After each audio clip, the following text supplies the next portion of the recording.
So, liebe Besucherinnen, liebe Gäste, wir würden vielleicht starten wollen. Sehr geehrte Frau Regierungspräsidentin, sehr geehrte Frau Kopf, sehr geehrte Madame Elkouby, sehr geehrter Ehrenbürger und Altbürgermeister Alfred von App, liebe Freunde und Geschichte der Stadt Breisach, sehr geehrte Damen und Herren, ich möchte Sie alle herzlich begrüßen zur Veranstaltung Wir gedenken 300 Jahre jüdische Gemeinde in Breisach und zeitgleich 20 Jahre Blaues Haus. Besonders darf ich an der Stelle jedoch all diejenigen unter Ihnen begrüßen, die familiär ihre Wurzeln in Breisach haben und deren Vorfahren so unter den unmenschlichen Verbrechen des Nationalsozialismus zu leiden hatten. I would like to welcome you all to the commemoration of We Remember 300 years of Jewish community in Breisach and 20 years of the Blue House.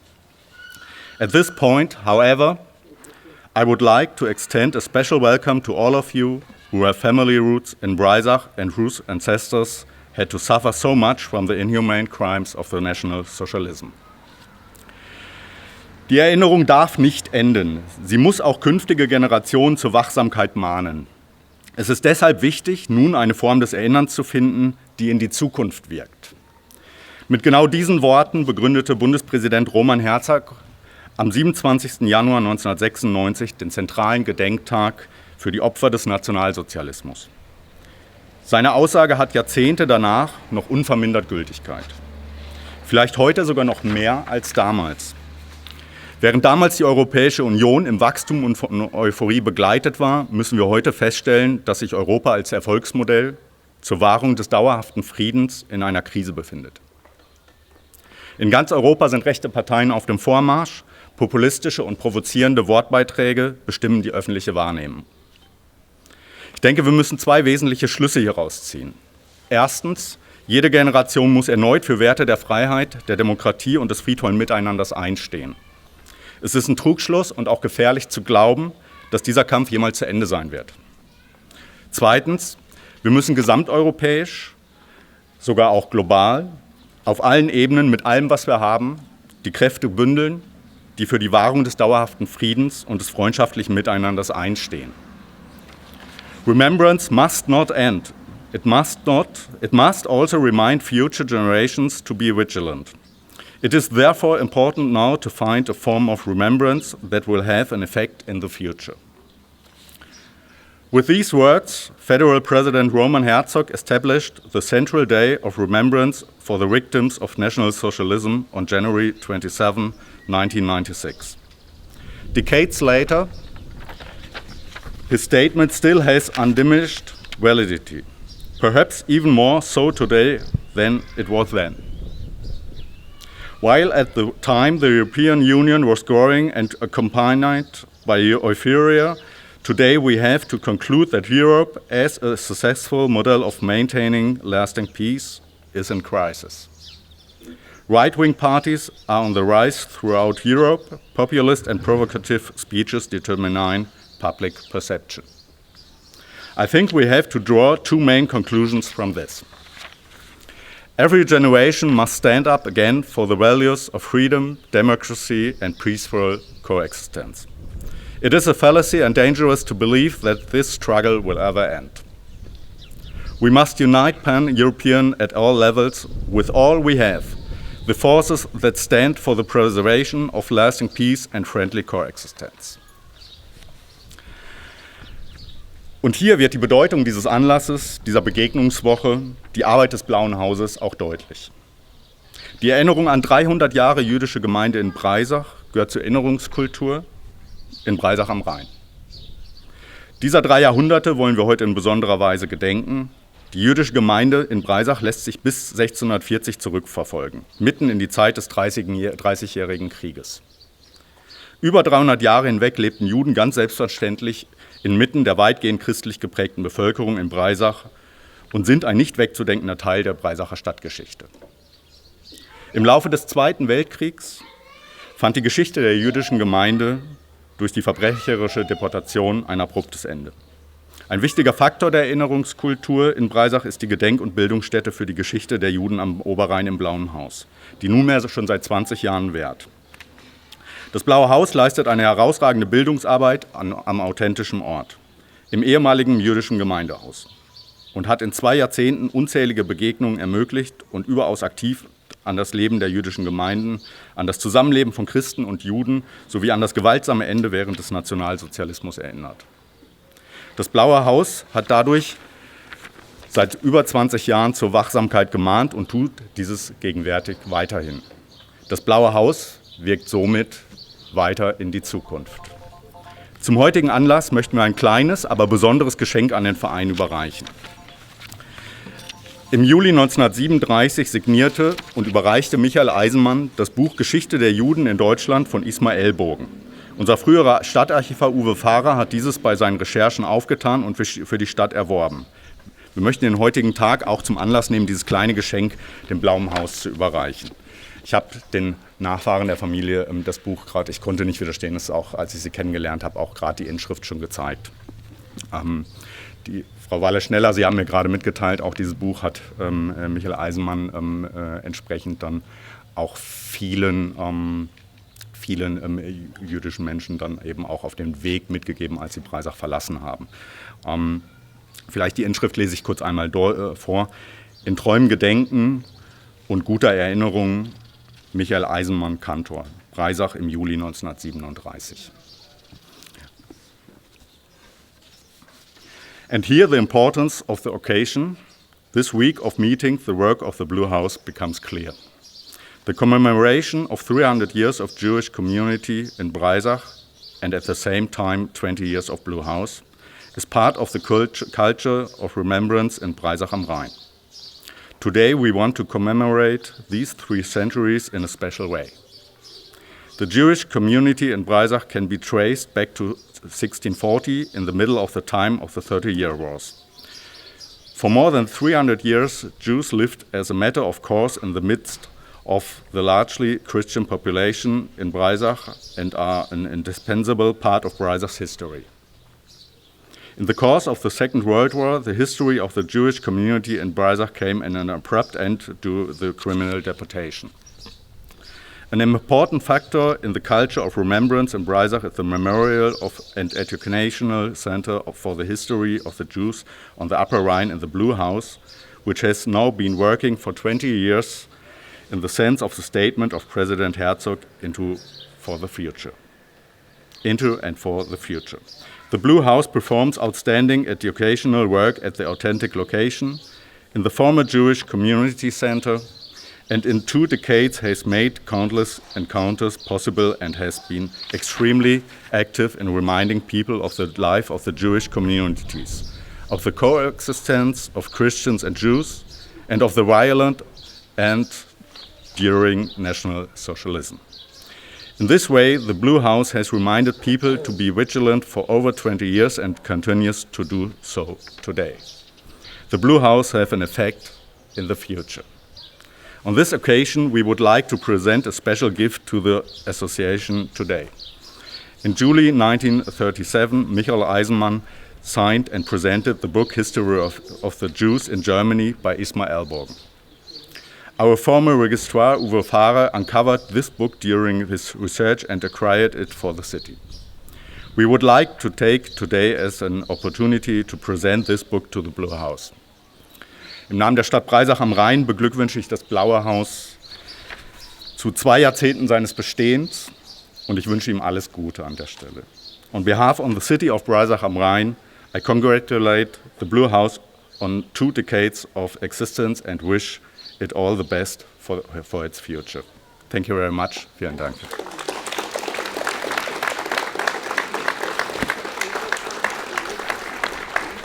Darf ich Ihnen das? Ich dachte, das ist für Familie Eisenmann, aber das ist für uns, für die Bibliothek. Ja, aber wenn Sie diese lösen. Okay. Dürfen Sie aber auch. Okay. Thank you very much. So Carsten Müller was speaking on behalf of the city of Breisach. Thank you so much for your words. And I want to introduce our district president, Ms. Bärbel Schäfer, who came in from Freiburg. We just had a short tour in the Blue House. She was visiting us for the first time. We were very grateful that you're here today and will address all the people who gathered. Let me say 2 words. For the first time, Mr. Carsten Müller spoke about 1937, and what you see here for the first time in the public are photos taken on a Shabbat 1937. You see Michael Eisemann ready to read from the Torah. I think it's Siegfried Weil on one side, and you have to man muss sich vorstellen, you have to see that this should be here. So there where the memorial was the Aron HaKodesh with the Torah scrolls. And here you see the list, the plaque for the soldiers, young Breisach Jewish soldiers who perished in World War I. And since the synagogue was burned down, this memory is missing today. And here you see 3 of 8 pictures. All the pictures were taken by the father of a visitor who had to leave us on Friday already, Dr. Heinz Beer. He broke the law that you don't photograph and you don't work on Shabbos because he knew he would be taking a boat to the United States very soon, and he knew exactly that this would not persist, the community would not stay together. So these photos are unique and very, very precious to us. And in the long run, we will be able to identify every single person that you can see there. So we are already in the 5th day of our encounter week, and we have just an example for everyone who wants to look later of the family relations. That's one example of a family tree which brings our guests on one page. So sage ich noch mal kurz auf Deutsch, das sind historische Bilder, auch 1937 aufgenommen von Dr. Heinz Beer. Der wusste, dass er eigentlich nicht am Schabbat fotografieren darf, aber es trotzdem gemacht hat im Hinblick auf seine bevorstehende Flucht aus Deutschland nach USA. Sein Sohn war hier und musste uns leider schon verlassen. Michael Eisemann liest die Tora. Wahrscheinlich ist es Siegfried Weil, der links von ihm steht. Das Ganze muss man sich vorstellen, dass es hier stattgefunden hat. Die Tafel für die im Ersten Weltkrieg gefallenen jüdischen Soldaten aus Breisach. Und hier kommt die Gemeinde aus der Synagoge und er steht da und macht ein Bild nach dem anderen und hat viele Menschen nochmal eingefangen, die wir alle identifizieren werden. Jetzt möchte ich Frau Schäfer bitten, ihre Rede zu halten. Thank you for coming. There are 2 stones to try to prevent you from windy. Ja, sehr geehrte Frau Abgeordnete Chantal Kopf, Herr Bürgermeister Müller, sehr geehrter Herr Altbürgermeister von Arp, Frau Vorsitzende, Frau Walesch-Schneller, Frau Präsidentin El-Kouby, liebe Gäste, Freunde, Förderer, Mitglieder, Unterstützer des Blauen Hauses. Ich freue mich sehr und es ist eine große Ehre für mich, heute bei Ihnen in Breisach zu sein und mit Ihnen gemeinsam der jüdischen Gemeinde Breisach zu gedenken und das 20-jährige Bestehen des Blauen Hauses in Breisach zu feiern. Ich freue mich auch deshalb, weil mein Vorgänger, Herr Regierungspräsident von Ungarn-Sternberg, die Entstehungsgeschichte des Blauen Hauses intensiv begleitet hat und weil er bei der Einweihung vor 20 Jahren auch gesprochen hat. Dear members, friends, supporters and guests of the Blue House in Breisach, I'm honored and very delighted to be here with you in Breisach today to commemorate the Jewish community of Breisach and celebrate the 20th anniversary of the Blue House in Breisach. I'm particularly pleased because my predecessor, former Mr. Regierungspräsident von Ungarn-Sternberg, closely followed and supported the development of the Blue House and spoke at its inauguration 20 years ago. Bei der Einweihung damals waren noch mehr als 40 Holocaust-Überlebende mit ihren Nachkommen dabei, die alle ihre Wurzeln in Breisach hatten. Viele von ihnen haben uns leider verlassen, aber auch heute sind viele und einige Nachkommen hier bei uns und sind angereist. Ein ganz, ganz herzliches Willkommen Ihnen. Bei mir steht jetzt noch Herr Dr. Steg aus New York, sei auch da als einziger Überlebender. Ist es richtig oder nicht, gell? Er ist da, weil ich habe ihn noch nicht gesehen. Ah. Sehr schön, sehr schön. Ihr Kommen, die Begegnungen mit Ihnen und der Austausch mit Ihnen ist von unschätzbarem Wert für uns alle. Es gibt immer weniger Zeitzeugen. Geschichte wird daher weniger greifbar. Und daher bedarf es unser aller Engagement, um sie wieder neu zu beleben.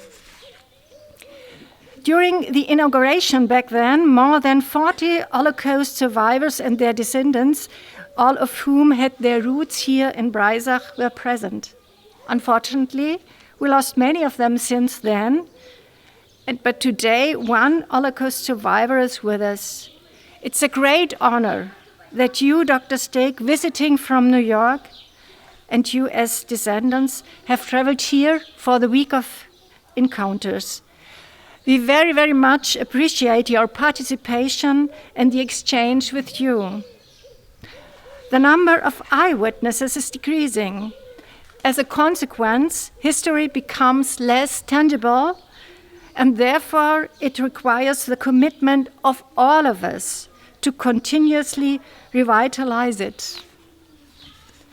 Gedenkstätten wie das Blaue Haus haben dabei eine enorm wichtige, ja eine zentrale Bedeutung. Sie erinnern uns nicht nur an historische Ereignisse, wie zum Beispiel die wechselhafte Geschichte Breisachs. Sie erinnern uns, dass unsere Grundwerte nicht einfach vom Himmel gefallen sind. Sie erinnern uns, dass unsere Grundwerte Antworten auf Hass, Unmenschlichkeit, auf die Terrorherrschaft der Nazis sind. Und sie mahnen uns, uns für diese Grundwerte einzusetzen. Sie mahnen uns einzustehen für unsere liberale, moderne Gesellschaft. Diese ist nicht selbstverständlich, sondern etwas, woran wir tagtäglich und permanent arbeiten müssen. Vergessen geschieht einfach, lautlos, schleichend und unbemerkt.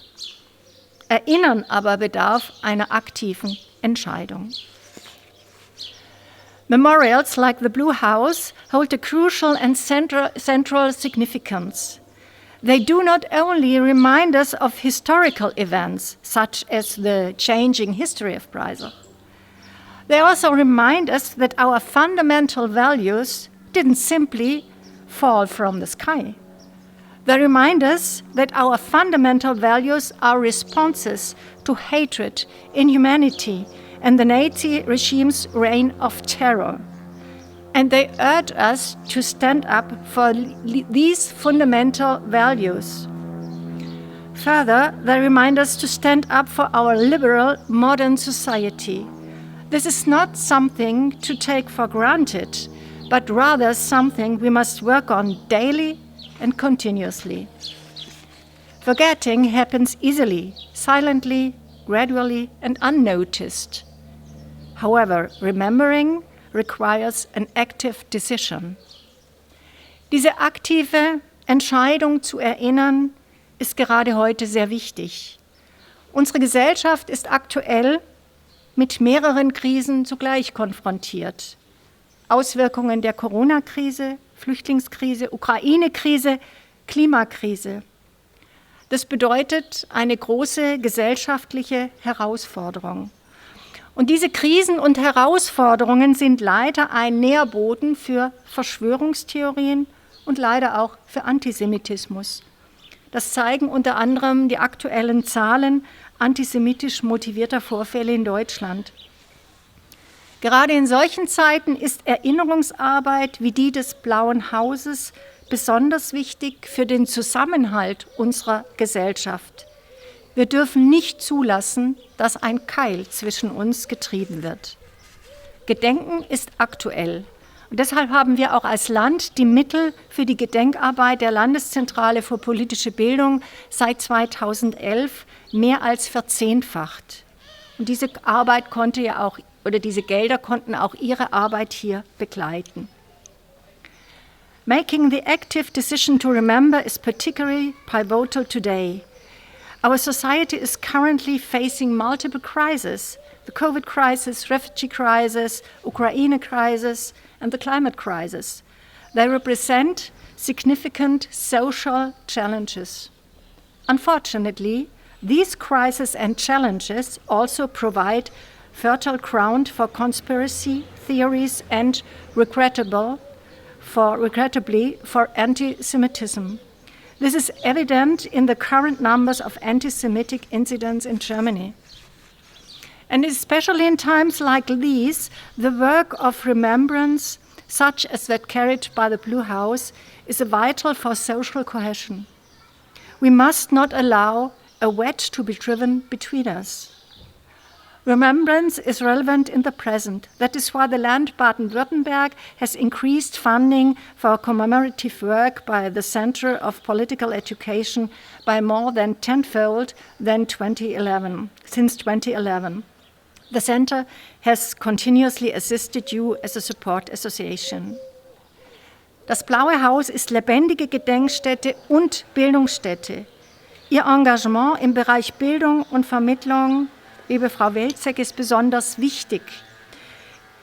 Sei es die Arbeit mit Schulklassen, Open-Air-Führungen, Videocasts, Hörspiele, Veranstaltungen, Ausstellungen oder Forschungsprojektarbeit mit Studierenden im Rahmen des Projekts des Bundesprogramms Jugend erinnert.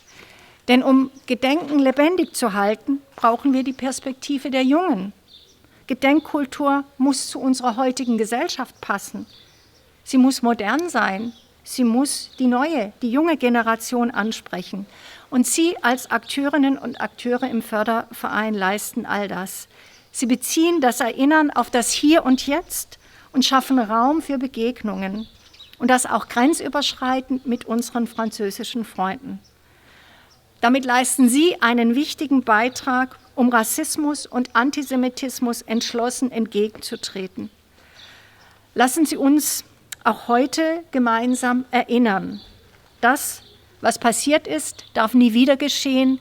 Das ist unsere Verantwortung. The Blue Haus is a living memorial and educational institution. Your commitment in the field of education is particularly important. Whether the working with the school classes, open-air tours, creating videocasts and audio plays, organizing events and exhibitions, or engaging in research projects with students as a part of the federal program Youth Remember. To keep remembrance alive, we need the perspective of young people. Commemorative culture must be relevant to our present society. It must be modern and should reach the young generation. You, as actors within the support association, accomplish all of this. You connect remembrance to the here and now and create space encounters. And you do so transcending borders with our friends and neighbors.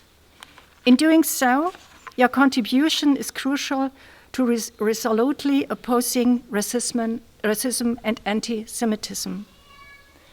Let us remember together today as well that what happened must never happen again, and that is our responsibility. Thank you.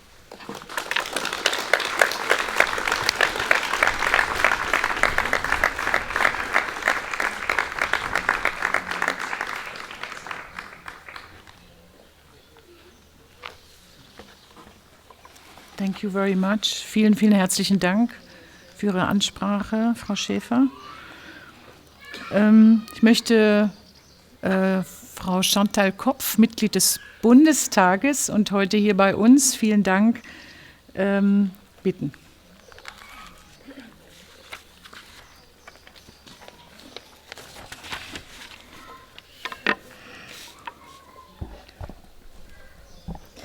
Ja, sehr geehrte Frau Dr. Walesch-Schneller, lieber Vorstand des Blauen Hauses, sehr geehrter Herr Beigeordneter Müller, sehr geehrte Frau Regierungspräsidentin, Entschuldigung. Ja, die Steine sind absolut notwendig. Ja, zunächst vielen Dank für die Einladung und für die Möglichkeit, hier einige Grußworte sprechen zu dürfen. First of all, thank you for the invitation and the opportunity to say a few words on this anniversary. And of course, a special thanks to our guests who came here all the way from the US, from Israel, to share the stories of their ancestors or their own stories. That's absolutely invaluable. Thank you very much. Ja, 20 Jahre Blaues Haus, das sind 20 Jahre, in denen jüdisches Leben in Breisach der vergangenen Jahrhunderte erlebbar und erfahrbar gemacht wurde. Und zwar anhand von konkreten Geschichten, erzählt durch die Linse einzelner Personen und Familien. Und diese Form der personalisierten Erinnerungskultur wird immer wichtiger, gerade auch in Bezug auf die abscheulichen Menschheitsverbrechen der Nazis und insbesondere in Bezug auf die Menschen, an denen sie diese Verbrechen begangen haben. 20 years of Blaues Haus, Blue House, that is 20 years in which Jewish life in Breisach of the past centuries has been made tangible through concrete stories told through the lens of individuals and families. This form of personalized remembrance culture is becoming increasingly important, especially in relation to the abominable crimes against humanity committed by the Nazis, and in particular in relation to the human beings against whom they committed these crimes. This personalized remembrance culture becomes particularly important because my generation is one of the last to have direct contact with survivors who can and could talk to contemporary witnesses about their suffering. In my youth, it was still a regular part of school to visit a concentration camp, but also to talk to contemporary witnesses and survivors of the Holocaust in class or at events. It is therefore all the more important that there are institutions such as the Blaues Haus, which also enable a living memory in times without contemporary witnesses. Diese Form der personalisierten Erinnerungskultur wird besonders deshalb immer wichtiger, weil meine Generation mit die letzte ist, die direkten Kontakt mit Überlebenden hat, die mit Zeitzeugen über deren Leid, deren Erfahrungen sprechen kann und konnte. In meiner Jugend war es noch selbstverständlich, dass man in der Schule ein KZ besuchte, aber auch, dass wir im Unterricht oder bei Veranstaltungen mit Zeitzeugen und Überlebenden des Holocausts gesprochen haben. Umso wichtiger, dass es Einrichtungen wie das Blaue Haus gibt, die auch ein lebendiges Erinnern in Zeiten ohne Zeitzeugen ermöglichen. Geschichten wie die der Familie Eisemann, die im damaligen Gemeindehaus lebte, von Kantor Michael und seiner Frau Clara, von seinen Söhnen Ralf und Ludwig und auch von der Haushälterin Franziska, sind deshalb so wichtig. Sie dürfen nicht in Vergessenheit geraten, sondern müssen sichtbar sein und bleiben. Denn sie machen fassbar, dass hinter jeder abscheulichen Gräueltat der Nazis die Gesichter, Menschen, Geschichten von Opfern stecken. Sie zeigen, wie wichtig es ist, weiter zu erinnern. Sie zeigen, dass es keinen Schlussstrich geben darf. Und das gilt eine Woche, nachdem ein Rechtsradikaler in Deutschland zum Landrat gewählt wurde, mehr denn je. To enable a living memory in times without contemporary witnesses, this is why stories like they are being told here are so important. Stories of the Eisemann family who lived in the parish hall at that time, of Kantor Michael and his wife Clara, of his sons Ralf and Ludwig, and also of the housekeeper Franziska. They must not be forgotten, but must be and remain visible. For they make it tangible that behind every atrocity committed by the Nazis there are the faces and stories of their victims. They show how important it is to continue to remember. This is more true than ever 1 week after a right-wing radical was elected as a Landrat, a district administrator in Germany. Deshalb vielen Dank Ihnen allen, die ehrenamtlich oder hauptamtlich daran arbeiten, dass es das Blaue Haus auch noch 20 weitere Jahre und darüber hinaus gibt. Claudia Roth setzt sich ja als Kulturstaatsministerin aktuell auch zu Recht einen Schwerpunkt auf die Erinnerungskultur. Wenn ich dazu gegebener Zeit zum Beispiel bei der Beantragung von Mitteln aus Bundestöpfen unterstützen kann, dann mache ich das natürlich sehr gerne. Sie haben ja auch gute Erfahrungen mit dem Programm Jugend erinnert gemacht, soweit ich weiß. Und ja, in der momentanen Haushaltslage ist es natürlich immer schwierig, feste Versprechungen zu machen, aber wir als Grüne Bundestagsfraktion setzen uns auf jeden Fall dafür ein, dass das Programm bei der Novellierung des Gedenkstättenkonzepts verstetigt wird und dass auch wieder Mittel dafür bereitgestellt werden. Therefore, many thanks to all of those who are working on a voluntary or full-time basis to ensure that the Blaues Haus will continue to exist for another 20 years and beyond. And Claudia Roth, as Minister of State for Culture, is rightly focusing on the culture of remembrance. So if on occasion I can support an application for funds from the federal budget, I'll be happy to do so. The Blaues Haus has already had good experiences with the Youth Remembrance Program in the past, and we as Green Parliamentary Group are definitely working to ensure that that program is made permanent and that funds are once again provided. Thanks again, all of you. Vielen Dank für die Einladung.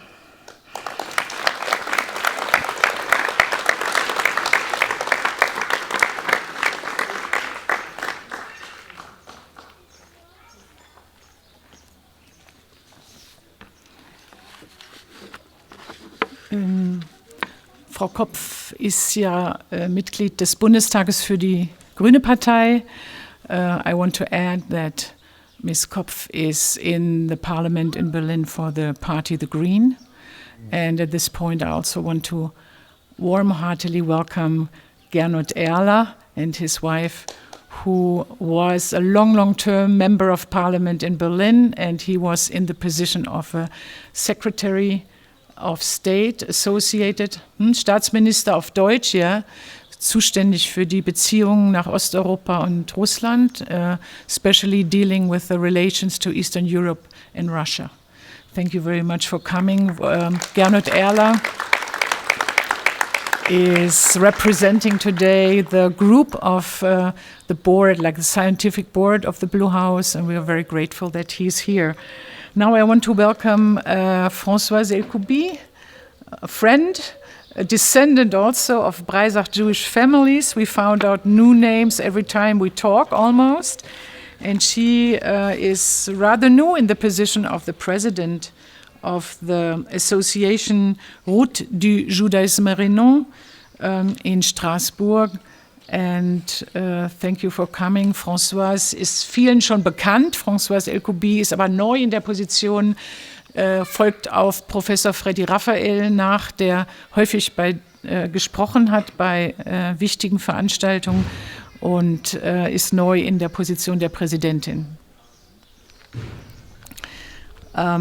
Johanna, wo bist du? Johanna, a very special thanks to Johanna because she, until an hour ago, was helping with all the translations, and she will, you will speak English, and Johanna will then translate into German. Thank you very much.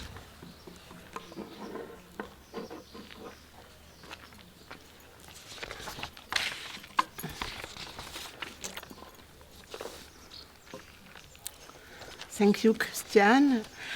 And I will speak English. It's not my fluent language, but that will it's quite long and it's better it's in English. I hope everybody can hear and understand me. It's beautiful, we understand. And thank you to Johanna who translate my French speech into English. So, dear Mr. Müller, Deputy Mayor of Breisacher, dear Mrs. Schäfer, Präsidentin of Regierungspräsidium, and dear Mr. Kopf, Mrs. Kopf, who just spoke, who is representative of the Bundesrat. Yeah? Dear Christian and the entire Blaues Haus team, Valeska, Olivia, Joanna, and the others, dear friends, ladies and gentlemen.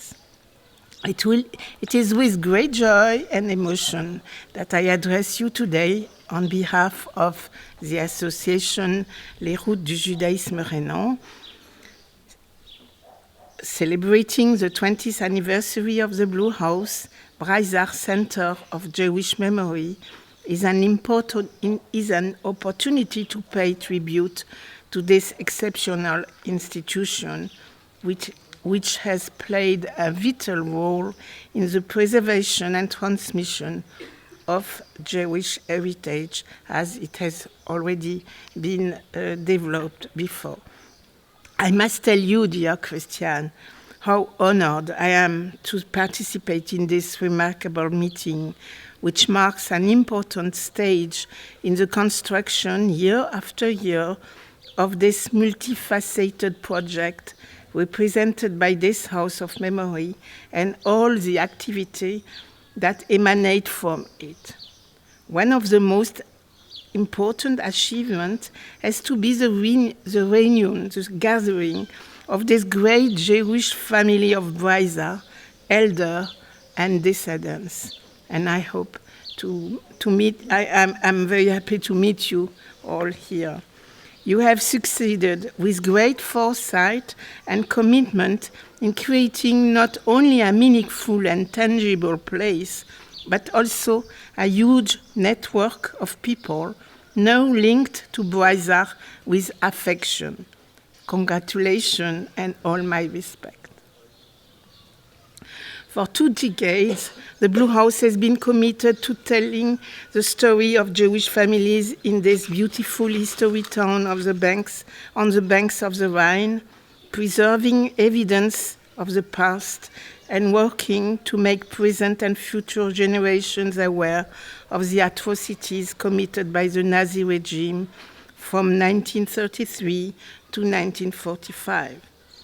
It has become a place of remembrance, a sanctuary where we remember, reflect, and learn. I would add that as a house of memory, it is committed to preserving the memory of the millions of men, women, and children whose lives were tragically cut short by Nazi barbarism. It reminds us of the importance of never forgetting, of never allowing ignorance and indifference to perpetuate the horror of the past. Over the years, the Blaues Haus in Breisacher has developed and enriched itself through permanent and temporary exhibitions, special events, conferences, education workshops, and meetings with Holocaust survivors, as well as research and publication on the deportation of Jews from the right regions to the Gurs internment camp in southern France. It has enabled thousands of visitors from all over the world to gain a better understanding of this dark period in history and to honor the memory of the victims. However, the importance of the Blaues Haus extends far beyond the walls of this building. It has also played a crucial role in fostering reconciliation and building a peaceful future. It has encouraged inter-religious dialogue, mutual respect, and understanding between communities. It has helped to combat anti-Semitism and all forms of discrimination. Today, on behalf of the Jewish community and all those, the Alsatian Jewish community and all those committed to preserving and promoting Jewish memory in Alsace, and on behalf of Professor Freddy Raphael, who worked closely with Christian, and also Claude Bloch in making the history of this region, the Jewish heritage of this region known to the public almost 30 years ago. I salute the dedication of all those who have made this possible, the founders, volunteers, researchers, donors, partners, and all those who have supported and continue to support the Blaues Haus in Breisacher. Your commitment is living proof that memory has a transformative power and that it can enlighten our present and our future. Now, how and why do I support the Blue Haus? Christian is vice president of the association Route du Judaïsme Rénan, which I share. I'd like to emphasize the importance of solidarity between our two associations. We share a common vision to preserve the memory of Judaism, honor the past, and build a future based on understanding and tolerance. We both work to preserve Jewish heritage, pass on knowledge, and promote intercultural dialogue at a European scale. The Blue Haus, a witness to Jewish history in the Rhine region, has gathered testimonies, documents, and objects that illustrate the life and suffering of the Jewish community in this region. By shedding light on this history, it helps to strengthen the link between past and present, reminding us of the values of humanity, respect, and solidarity. For its part, the route of Judaisme Rénan, which passes through the Blue Haus in Breisacher, numerous sites in Alsace, and also through the Schum cities, Basel, and Luxembourg. It offers a unique journey through the sites of Jewish life, memory, and worship in the Upper Rhine Valley. It allows visitors to discover the rich and complex history of Judaism on the Rhine, highlighting synagogues, cemeteries, and other historic sites linked to the Jewish community. Our two institutions, therefore, play a complementary role, supporting each other in their respective missions. They work hand in hand to preserve Jewish memory, raise public awareness of history, and promote understanding between communities. There was solidarity between our association is also reflected in joint initiatives such as traveling exhibition, cultural events, and educational programs. This collaboration will strengthen both of our association impact and help them reach a wider audience, raising awareness of Jewish history and culture across the region and beyond. There is also a very personal reason why I'm particularly moved to be here today. In the course of my family genealogical research, going back from generation to generation, I discovered that I myself had ancestors who lived and shaped this beautiful city since the 17th century. One example is my 10th generation ancestor, Chaim Heimann Wormser, born in Breisach around 1620, who died in Breisach around 1674. He was the father of the famous Alexander Dörterle, who, as a businessman and leader of the Jewish community, left a mark on the history of the Jews of Breisach and the entire Rhine region. Dörterle lived between 1644 and 1709. He died in Colmar, and he moved from Breisach to Colmar, but I don't want to tell the story, but it was an exception to Jews living in Colmar at this time, let's say. Also of blessed memory is Rabbi David Kahn, born in Ribeauvillé in Alsace in 1670, my 8th generation ancestor, who first became Rabbi of Breisach in 1710, then moved to Sulzburg in 1727 as the first Rabbi of Sulzburg, which became the seat of the rabbinate for the Jews of Baden. His son, Isaac Kahn, was born and raised in Breisach, studied in Frankfurt, and succeeded his father as chief rabbi of Baden in Sulzburg. After this evocation of the distant past, which links me directly to Breisach and its Blue Haus, and in the face of frightening developments, as you mentioned, unfolding day by day in Europe, not far from here.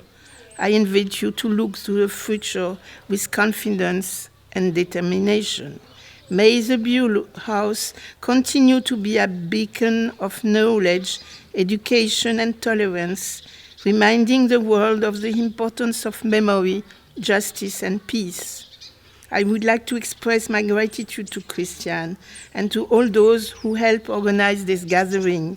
May this institution continue to inspire present, future generations, and may its message of memory and hope resonate in all of our hearts and minds for a long time to come.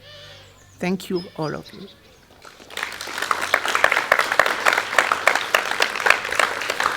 And thank you, Joanna, for the translation.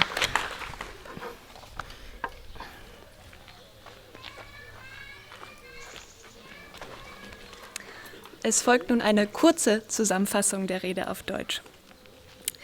Weil-Elkouby, Präsidentin des Vereins Route du Judaïsme Rhénan, könnte man übersetzen mit Pfade des rheinischen Judentums, beglückwünschte das Blaue Haus, Christiane und ihr Team zu diesem Jubiläum und sprach von 3 Aspekten, in denen sie sich mit Breisach verbunden fühlt. Erstens begleitet sie die Arbeit des Blauen Hauses seit Jahren und bezeichnet es als Haus der Erinnerung, als einen Ort des Gedenkens, des Lernens und der Toleranz, der sowohl auf die Vergangenheit als auch auf die Zukunft ausgerichtet ist. Zweitens arbeitet ihr Verein eng mit dem Blauen Haus zusammen, da beide dieselben Werte und Ziele verfolgen, die Bewahrung und Vermittlung des jüdischen Erbes in dieser Region. Drittens fand sie heraus, dass sie selbst familiäre Wurzeln im Breisach des 17. Jahrhunderts hat, darunter mehrere bedeutende Rabbiner und Gemeindevorsteher. Aus all diesen Gründen ist sie sehr ergriffen, heute auf dieser Gedenkveranstaltung sprechen zu dürfen. Für sie ist diese Begegnungswoche ein Symbol für eine der bedeutendsten Leistungen des Blauen Hauses, nämlich die Wiedervereinigung einer großen jüdischen Familie von Überlebenden und Nachkommen aus Breisach. Dies zeigt, dass es dem Blauen Haus gelungen ist, nicht nur einen bedeutungsvollen und konkreten Raum zu schaffen, sondern auch ein riesiges Netzwerk von Menschen, die sich heute wieder mit Breisach verbunden fühlen. Vielen Dank.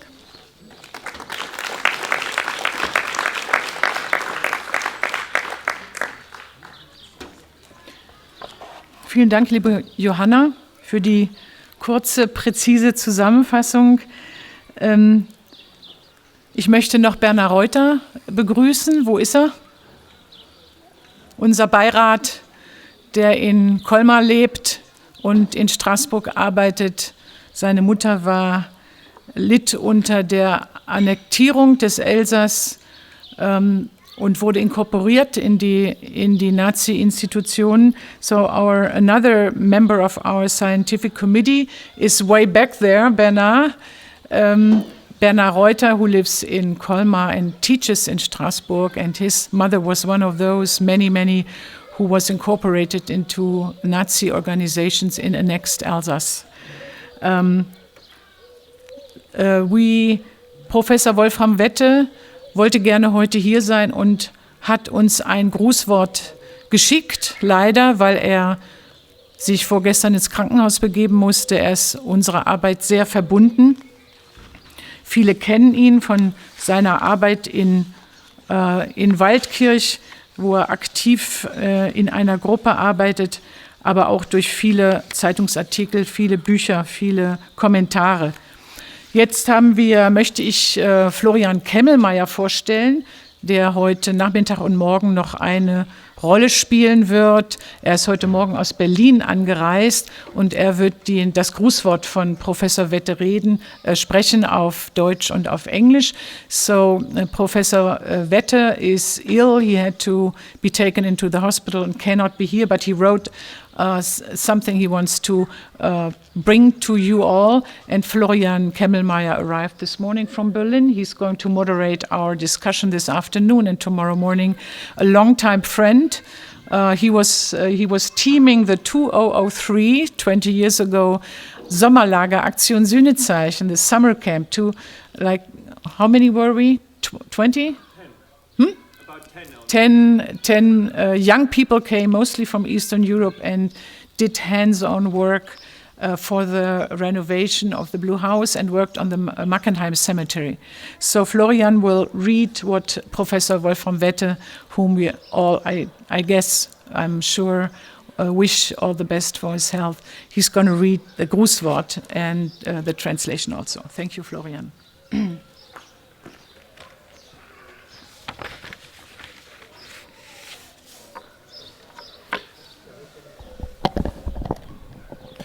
Ich werde zuerst auf Englisch, dann auf Deutsch lesen. Town of Waldkirch, the 1st of July 2023. Waldkirch, den 1. Juli 2023. Dear guests and dear friends, sehr geehrte und liebe Anwesende. The work of remembrance in Breisach did not have it easy at the beginning. It was like everywhere else in Germany. People wanted to draw a line rather than deal with a guilt-ridden past. So it was necessary to break decades of collective silence and to promote the ideas of historical education and remembrance, of remembering not only the victims but also the perpetrators. Die Erinnerungsarbeit in Breisach hatte es anfangs nicht leicht. Es war wie überall in Deutschland. Man wollte eher einen Schlussstrich ziehen, als sich mit schuldbeladener Vergangenheit auseinanderzusetzen. So galt es, Jahrzehnte des kollektiven Schweigens aufzubrechen und für die Ideen der historischen Aufklärung und der Erinnerung zu werben. Der Erinnerung nicht nur an die Opfer, sondern auch an die Täter. If today we are celebrating 20 years of the Blue House, I would like to remind you as a witness that the beginnings go back even further.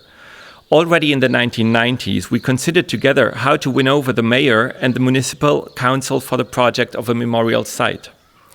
A place of remembrance that would provide impulses for active remembrance of Jewish culture in the Upper Rhine region, but especially of the expulsion and murder of the Breisach Jews. Wenn heute 20 Jahre Blaues Haus gefeiert wird, so möchte ich als Miterlebender daran erinnern, dass die Anfänge noch weiter zurückreichen. Bereits in den 1990er Jahren haben wir gemeinsam überlegt, wie man den Bürgermeister und den Gemeinderat für das Projekt eines Gedenkorts gewinnen kann. Eines Gedenkorts, der Anstöße gibt zum aktiven Erinnern an die jüdische Kultur am Oberrhein, besonders aber an die Vertreibung und Ermordung von Breisacher Jüdinnen und Juden. Tenacious efforts of persuasion eventually bore fruit. From the beginning and until today, Christiane Walesch-Schneller was and is the driving force of this project. She had the ideas, the power of persuasion, the staying power, assertiveness and the ability to motivate others to cooperate. Zähe Überzeugungsarbeit führte zum Erfolg. Von Anfang an und bis zum heutigen Tage war und ist Christiane Walesch-Schneller die treibende Kraft dieses Projekts. Sie hatte die Ideen, die Überzeugungskraft, den langen Atem, Durchsetzungskraft und die Fähigkeit, andere zur Mitarbeit zu motivieren. Today, the Blue House in Breisach is a memorial and an educational center that radiates throughout South Baden. It also has an impact on the region's schools, which is particularly important for the intergenerational culture of remembrance. The city of Breisach and the citizens of the city have long since recognized that silence is harmful and that remembrance that is committed to the truth can have a liberating effect. Heute ist das Blaue Haus in Breisach eine Gedenkstätte und ein Bildungszentrum, das nach ganz Südbaden hin ausstrahlt. Es wirkt auch in die Schulen der Region hinein, was für die intergenerationelle Erinnerungskultur von besonderer Bedeutung ist. Die Stadt Breisach und die Bürger der Stadt haben längst erkannt, dass das Beschweigen schädlich ist und eine der Wahrheit verpflichtete Erinnerung eine befreiende Wirkung entfalten kann. How wonderful that this anniversary can be celebrated together with many descendants of the former Breisach Jewish community. Their presence is a gift for all those who gather around the Blue House. I would like to extend all my best wishes for a meaningful event. Wie schön, dass dieses Fest zusammen mit vielen Nachkommen der ehemaligen Breisacher Juden gefeiert werden kann. Ihre Anwesenheit ist ein Geschenk für alle, die sich um das Blaue Haus scharen. Ich sende Ihnen allen meine Wünsche für ein gutes Gelingen. Thank you.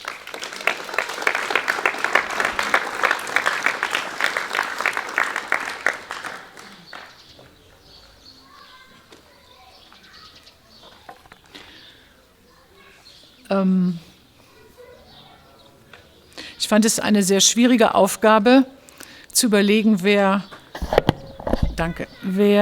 hier sprechen könnte für die Gäste, weil jeder etwas zu sagen hat. I found it a very difficult task to think about who should speak for the guests today, because we know that everybody has very much to say. But I asked Lauren Silver to speak on behalf of the Eisenman family, and the Eisenman family arrived this time with 3 generations. Lauren spoke 2015 when the Michael-Eisenman-Platz was dedicated, but now she's coming with her little daughter, whom you probably all saw. Ella is 5 years old, and accompanying is also Lauren's mother, Michelle Stoneburn. Yeah, they sit on the board. Wonderful. So I asked Lauren, and I asked as a second speaker someone who has never been part of a reunion here, Nathan Offenheimer, coming in from California but being born in Israel as the son of Martin Offenheimer, who managed to flee on a very dangerous flight route from Germany, Netherlands, Belgium, France, Spain to Palestine, 1944, I believe. Okay, Lauren, thank you for being here. Thank you all for inviting me here this week and offering me the opportunity to speak today. Thank you especially to Christiane Walesch-Schneller for her tireless efforts and incredible work at the Blue House, and also to Mayor Ryan for welcoming us so warmly. When I first set foot in Breisach in 1999, I was accompanied by my grandfather, Ralph Eisman, as well as my grandmother and 2 cousins. The trip, designed to show the grandchildren where our family came from, turned into so much more when we came to the Blue House. In 1999, the property bore little resemblance to what you see today. While the outside may look relatively unchanged, the inside has been restored with so much love and respect that walking through the halls gives it an almost hallowed feeling. 1999 saw the Blue House run down, looking abandoned, infested with bugs and covered in dust and cobwebs. Abandoned inside was my father's sled and the stove his family had once used to cook their meals. It's hard for me to imagine what went through my grandfather's mind as he returned to the Blue House, which was once his home. In 1924, Michael and Clara Eisman moved to Breisach with their sons, Ralph and Ludwig. Michel was the cantor and teacher of the Jewish community until he was taken to Dachau and Kristallnacht in 1938. Like so many Jews from Breisach and elsewhere, he was abused and treated terribly in the camp before his death at a hospital in Freiburg in 1939. After his death, his wife Clara left with 2 sons and no easy decisions or solutions. Clara's brother, Isidore Marx, ran an orphanage and said he could help 1 child get safely to Palestine. Though he was the younger child, my grandfather Ralph bravely assured his mother that his brother Ludwig should go because he knew that he was stronger. He told his mother he did not believe Ludwig would survive on his own, but that he would be okay. Ludwig took the kinder transport through the orphanage, leaving my grandfather to find his own escape. Ralph's journey was difficult and took him on a kinder transport headed to Palestine, but the Nazi power was no match for the boat, which was forced to stay off the coast of Yugoslavia for 2 years. He managed to stay alive and made it to Palestine before eventually moving to the United States several years later. When we visited in 1999, my grandfather had said it would be appropriate, if possible, to convert the Blue House into a museum so his children and all future generations could learn from the past and ensure the past would never repeat itself. It was hard to imagine then what this place would become. 15 years later, when I came here for the dedication of Michael Eisman Platz, I was amazed by the progress that had been achieved and could never have imagined the continued progress that would go on.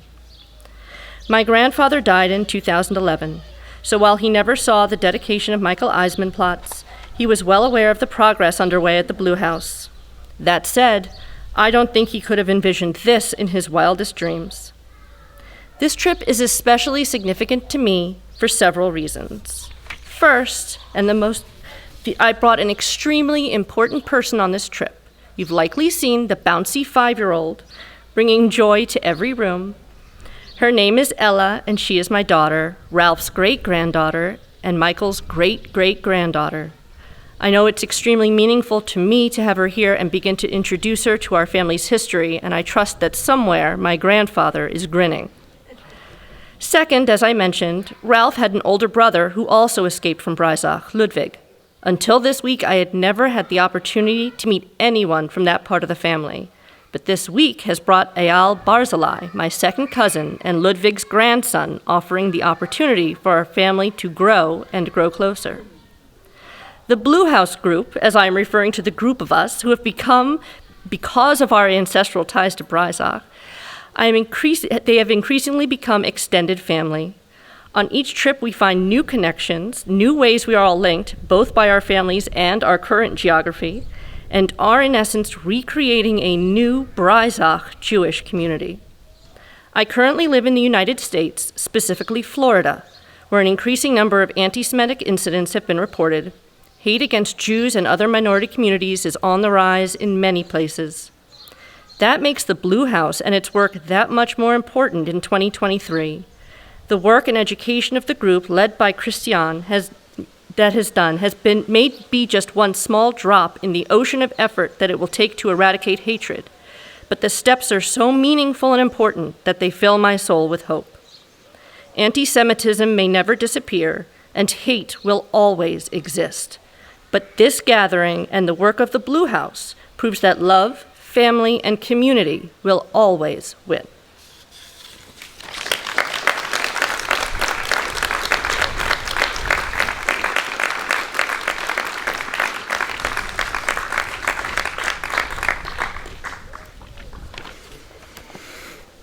Es folgt nun die Übersetzung auf Deutsch. Zunächst möchte ich mich bei Ihnen allen bedanken, einmal für die Einladung nach Breisach und auch für die Möglichkeit, heute hier zu Ihnen zu sprechen. Mein besonderer Dank gilt Christiane Walesch-Schneller für ihr unermüdliches Engagement und ihre bemerkenswerte Arbeit im Blauen Haus, sowie Bürgermeister Rhein, der uns am Dienstag so herzlich empfangen hat. Als ich 1999 zum ersten Mal Breisach besuchte, kam ich mit meinem Großvater, Ralf Eisemann, meiner Großmutter und 2 Cousinen. Die Reise sollte uns Enkelinnen zeigen, wo unsere Familie herkam. Wir konnten damals nicht ahnen, dass unser Besuch im Blauen Haus viel weitreichendere Nachwirkungen haben würde. Im Jahr 1999 hatte das Gebäude wenig Ähnlichkeit mit dem, was Sie heute sehen. Während das Äußere relativ unverändert aussieht, wurde das Innere des Hauses mit so viel Liebe und Respekt restauriert, dass es beim Gang durch die Räumlichkeiten fast ein heiliges Gefühl vermittelt. 1999 sah das Blaue Haus verwahrlost und verlassen aus, es war von Ungeziefer befallen und mit Staub und Spinnweben bedeckt. Im Haus fanden wir den Schlitten meines Großvaters und den Herd, mit dem seine Familie einst ihre Mahlzeiten zubereitet hatte. Ich kann mir nur schwer vorstellen, was meinem Großvater durch den Kopf gegangen sein mag, als er in dieses Haus zurückkehrte, das einst sein Zuhause war. Im Jahr 1923/24 zogen Michael und Clara Eisemann mit ihren Söhnen Ralf und Ludwig nach Breisach.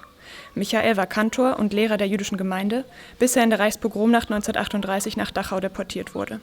Wie so viele Juden aus Breisach und anderswo wurde er im Lager misshandelt und furchtbar gequält, bevor er 1939 in einem Krankenhaus in Freiburg starb. Nach seinem Tod blieb seine Frau Clara mit 2 Söhnen und schwierigen Entscheidungen zurück.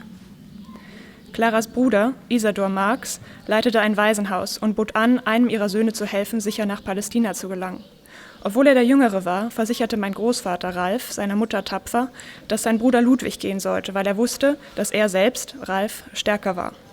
Er sagte seiner Mutter, dass er nicht glaubte, dass Ludwig allein überleben würde, er aber schon. So nahm Ludwig die vom Waisenhaus organisierte Fluchtroute und Ralf plante seine eigene Flucht. Ralfs Reise war schwierig und führte ihn durch den Balkan nach Palästina. Das Boot musste 2 Jahre lang vor der jugoslawischen Küste ausharren, in ständiger Angst vor dem Vormarsch der Nazis. Ralf schaffte es, am Leben zu bleiben und nach Palästina zu gelangen, bevor er schließlich einige Jahre später in die Vereinigten Staaten übersiedelte. Als wir 1999 Breisach besuchten, schlug mein Großvater vor, das Blaue Haus, wenn möglich, in ein Museum umzuwandeln, damit alle künftigen Generationen aus der Vergangenheit lernen könnten. Damals war es schwer vorstellbar, was aus diesem Ort einmal werden würde. Als ich 15 Jahre später zur Einweihung des Michael-Eisemann-Platzes hierher zurückkam, war ich begeistert von den Fortschritten und hätte mir nicht vorstellen können, dass die Entwicklung noch weitergehen würde. Mein Großvater ist 2011 gestorben. Er hat zwar die Einweihung des Michael-Eisemann-Platzes nicht mehr selbst miterlebt, aber er wusste sehr wohl, welche Arbeit im Blauen Haus geleistet wird. Was erreicht worden ist, hätte er sicher in seinen kühnsten Träumen sich nicht vorstellen können. Die Reise zurück nach Breisach für diese Begegnungswoche ist für mich aus mehreren Gründen von besonderer Bedeutung. Erstens habe ich eine äußerst wichtige Person mit auf diese Reise genommen. Sie haben wahrscheinlich alle die quirlige 5-Jährige gesehen, die jeden Raum mit Freude erfüllt. Ihr Name ist Ella und sie ist meine Tochter, Ralfs Urenkelin und Michaels Ururenkelin. Es bedeutet mir sehr viel, sie hier bei mir zu haben und sie in die Geschichte unserer Familie einführen zu können. Ich bin sicher, dass mein Großvater, wo immer er ist, darüber gerade schmunzelt. Zweitens hatte Ralf, wie bereits erwähnt, einen älteren Bruder, der ebenfalls aus Breisach geflohen ist, Ludwig. Bis zu dieser Woche hatte ich noch nie die Gelegenheit, jemanden aus diesem Teil der Familie zu treffen. Diese Woche habe ich Eyal Barzilein, meinen Cousin 2. Grades und Ludwigs Enkel, kennengelernt, was den verschiedenen Zweigen unserer Familie die Möglichkeit gibt, enger zusammenzuwachsen. Die Blue House Group, also die Gruppe derjenigen, deren Vorfahren aus Breisach kamen und die deswegen immer wieder zurückkehren, ist mehr und mehr zu einer großen, erweiterten Familie geworden. Bei jeder Reise finden wir neue Verbindungen, sowohl in unseren Genealogien als auch in unseren derzeitigen Wohnorten in den USA. Man könnte sagen, wir schaffen eine neue jüdische Community in Breisach. Ich lebe derzeit in den Vereinigten Staaten, genauer gesagt in Florida, wo eine zunehmende Zahl antisemitischer Vorfälle gemeldet werden. Der Hass gegen Juden und andere Minderheiten ist vielerorts auf dem Vormarsch. Das macht das Blaue Haus und seine Arbeit im Jahr 2023 umso wichtiger. Die Arbeit, die die Gruppe um Christiane leistet, ist vielleicht nur ein kleiner Tropfen im Meer der Anstrengungen, die es braucht, um diese Art des Hasses auszurotten. Aber die einzelnen Bemühungen sind so bedeutsam und wichtig, dass sie meine Seele mit Hoffnung erfüllen. Antisemitismus wird vielleicht nie verschwinden und Hass wird es immer geben. Aber diese Begegnungswoche und die Arbeit des Blauen Hauses allgemein beweisen, dass Liebe, Familie und Gemeinschaft immer siegen werden. Vielen Dank.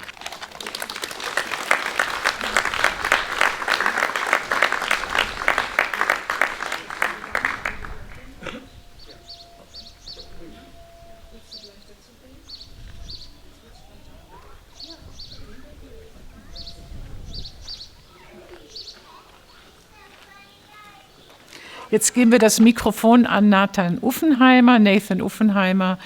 Und er hat uns im Unklaren gelassen, was er sagen wird. Jetzt sind wir sehr neugierig und Johanna bekommt eine neue Aufgabe, weil sie jetzt spontan übersetzen muss.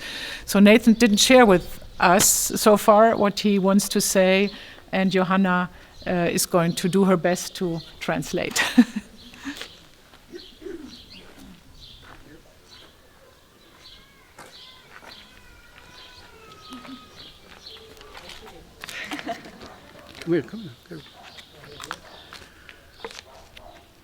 Thank you. Good afternoon. My name is Nathan Uffenheimer. I'm named after my grandfather, Nathan Uffenheimer, who was born here in 1868 and died, luckily or not luckily, just before World War II in 1931 when he was at age 63. Mein Name ist Nathan Uffenheimer. Ich bin nach meinem Großvater Nathan Uffenheimer benannt, der 1868 in Breisach geboren ist und das Glück hatte, 1931 vor dem Krieg zu sterben, als er 63 Jahre alt war. My grandfather is part of a long line of ancestors that were living here and established their lives in Breisach. I was surprised to see so many Uffenheimers in the graveyard in Freiburg and looking forward to come to the new cemetery, Jewish family here, to see more of them. I never saw the graveyard of my grandfather Nathan, and I'm looking also forward to see it today or tomorrow. Mein Großvater war Teil einer langen Linie von Breisacher Juden. Und mir ist aufgefallen, als wir auf dem Friedhof in Freiburg waren, auf dem jüdischen Friedhof, wie viele Uffenheimers es hier in der Region gibt. Sein Grab habe ich selbst noch nicht besucht, aber ich hoffe, das heute oder morgen tun zu können. My grandma Sita, unfortunately, have not survived the Second World War. She was murdered in her late 40s. My sister, my older sister, is named after her. Her name is Sita. And I have my second sister, Tuvi, here, videotaped me. We didn't live to meet her, obviously. And she was living actually on the street, on so-called the Jewish street, number 517. And I'm looking forward to be able to maybe identify and see the house from the front. Meine Großmutter Sita hat den Zweiten Weltkrieg nicht überlebt. Sie wurde mit Ende 40 ermordet. Meine Schwester Tuvik ist auch hier heute und unsere älteste Schwester ist nach Sita benannt. Meine Großeltern lebten in der Judengasse an der Nummer 517 und ich hoffe, dass ich noch rausfinden kann, um welches Haus es sich handelt und das Haus selber sehen kann. This is a picture of Sita. That's the only picture we have of her. She doesn't have a grave. We don't know exactly how she died and when, and I'm hoping to maybe use some of the resources, vast resources of the Blue House to maybe find more information about her. We know that she wasn't able to leave Breisacher, and she actually went to Munich to work as a housekeeper for a while.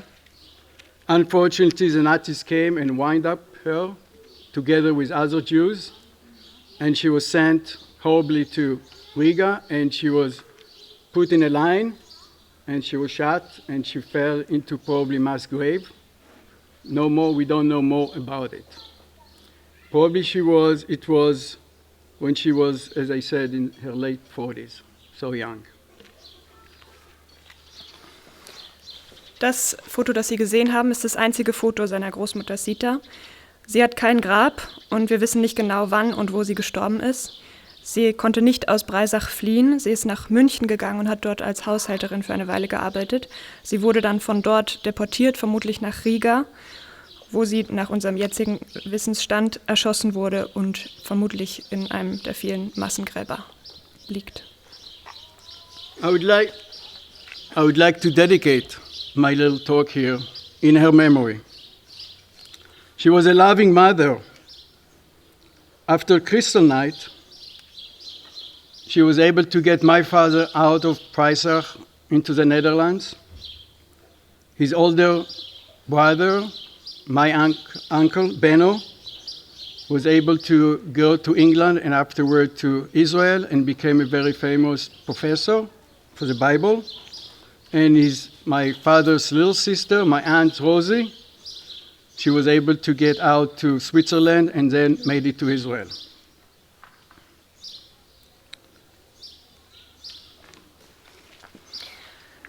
Ich spreche heute in Erinnerung an meine Großmutter, die ihren Kindern half zu fliehen. Sie half meinem Vater bei seiner Flucht in die Niederlande, seinem ältesten Bruder Benno bei seiner Flucht nach England und seiner Schwester Rosi bei ihrer Flucht in die Schweiz.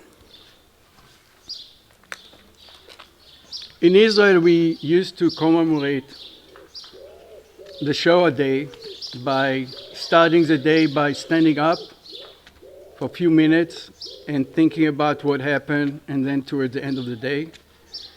If you don't mind, I would like to do something similar in an honor.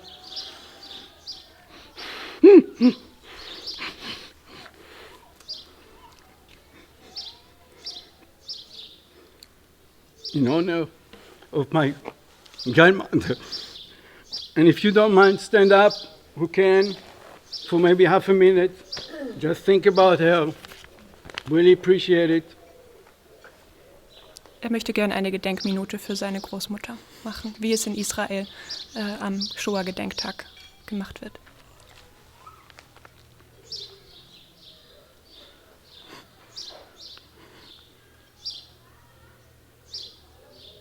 Thank you very much.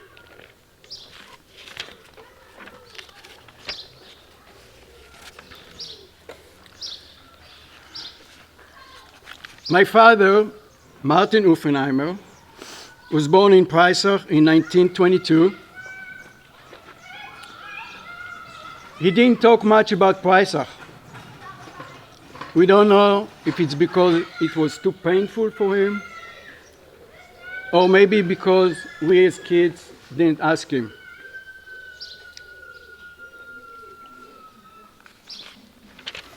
Mein Vater Martin Uffenheimer ist 1922 in Breisach geboren. Er sprach nie viel über Breisach. Wir wissen nicht, ob es ist, weil es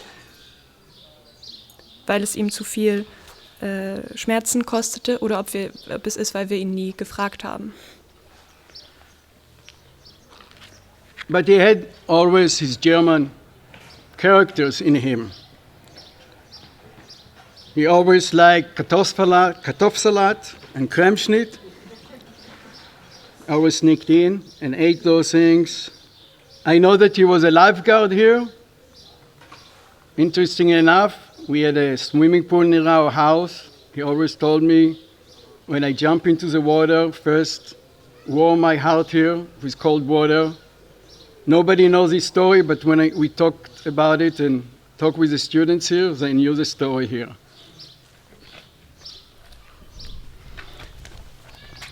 Aber selbst wenn er nicht viel über Breisach gesprochen hat, hatte er und behielt er einen sehr deutschen Charakter.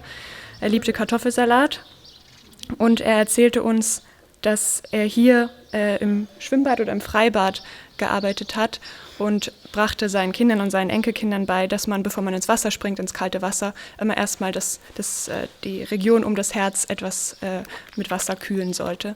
Und er hatte bisher noch niemanden kennengelernt, der diese Geschichte kannte, aber hier hat er nun ein paar Menschen gefunden, die diese Geschichte wiedererkannt haben.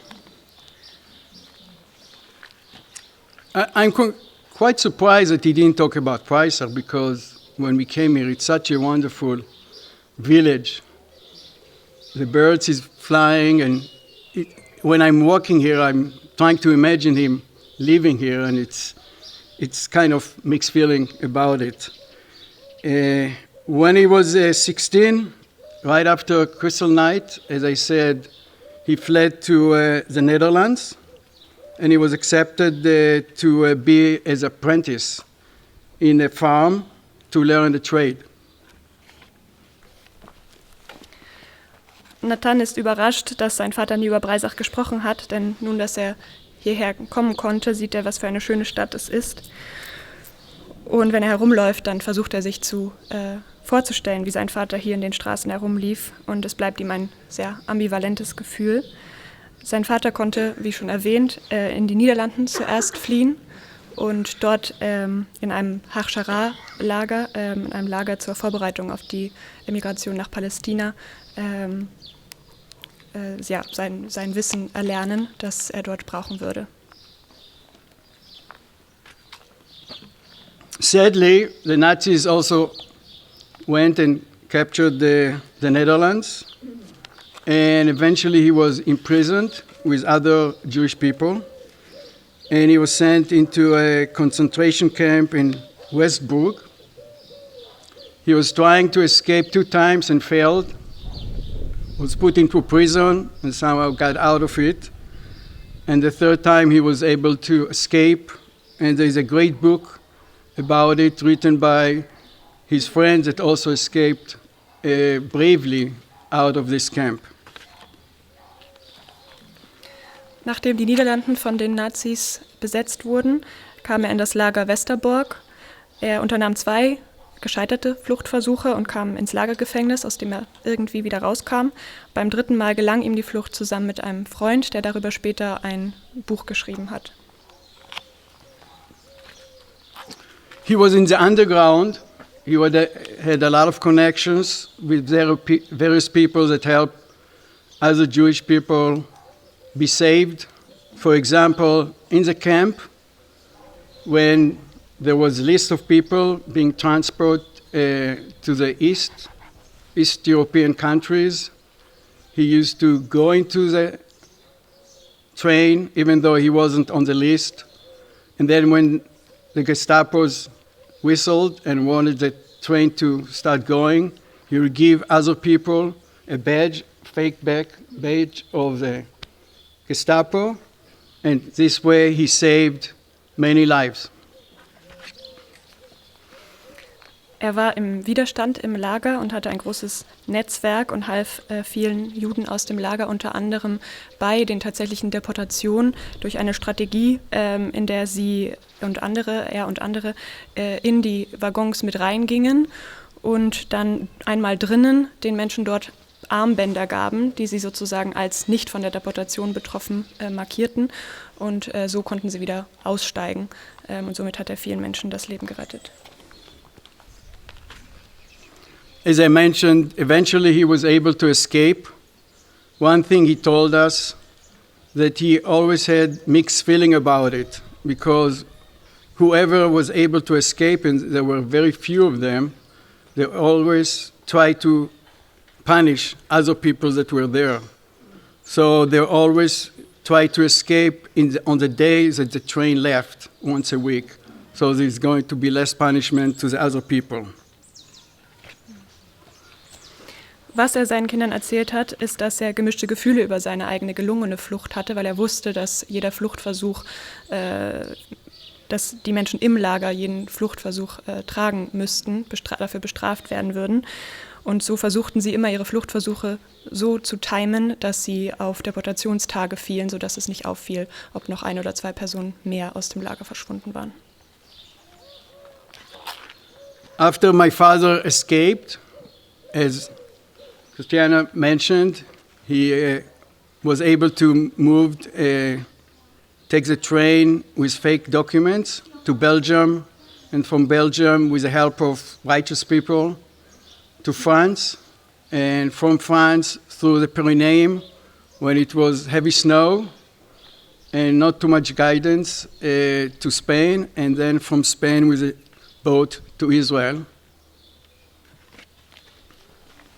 Nach seiner Flucht aus Westerbork konnte er mit gefälschten Papieren über Belgien und Frankreich fliehen und wurde dabei von Gerechten unterstützt. Er hat dann die Pyrenäen überquert nach Spanien und konnte von dort auf sich allein gestellt mit dem Boot nach Palästina weitergehen. About myself, I was born in Israel. That's my sister, Tuvik. And Sita, unfortunately, wasn't able to make it here. After the army and studying for my bachelor degree in Tel Aviv, computer science and math, I moved to United States. I was in the high-tech business, big data. Part of it was working with many large companies around the world. And I also happened to come a few times to Germany, worked with large companies like Deutsche Bank and Mercedes-Benz, who used our computers. And I always felt uncomfortable about coming here. I can tell you that. Nathan selbst ist in Israel geboren, seine Schwester Tuvik ist auch hier und ihre große Schwester Sita konnte leider nicht kommen. Nach der Armee und seinem Studium der Informatik und der Mathematik ist er in die USA übergesiedelt und im Rahmen seiner Arbeit im Hightech-Big-Data-Bereich ist er auch oft nach Deutschland gekommen, hat aber dort immer sehr gemischte Gefühle bei seinen Besuchen in Deutschland gehabt.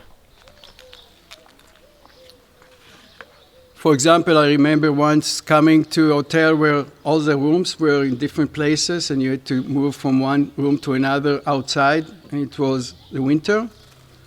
And I happened to read a book about the Shoah, and as I was moving from one room to another, it was so cold with my coat, and thinking about the Jewish people that hardly had any clothes. It was really hard for me to relate to it.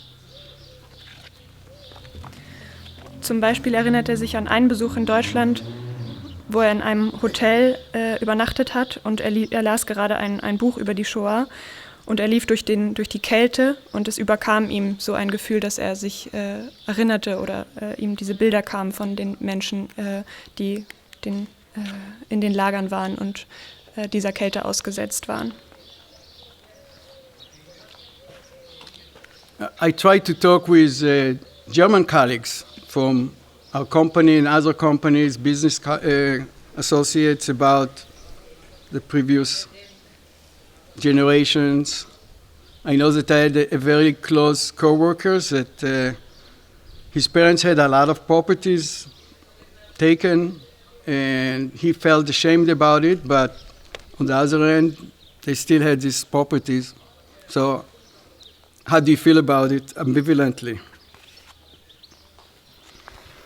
Er hat versucht, mit deutschen Kollegen und Kolleginnen über deren Familiengeschichten zu sprechen und er erinnert sich besonders an einen Kollegen, der ihm erzählte, dass seine Eltern, wenn ich es richtig verstanden habe, vermutlich von den Enteignungen profitiert haben und sehr viele Grundstücke hatten. Und der Kollege sagte ihm zwar, dass er sich darüber sehr schämte, aber Nathan sagt, ja, aber es blieben ihm trotzdem die vielen Grundstücke.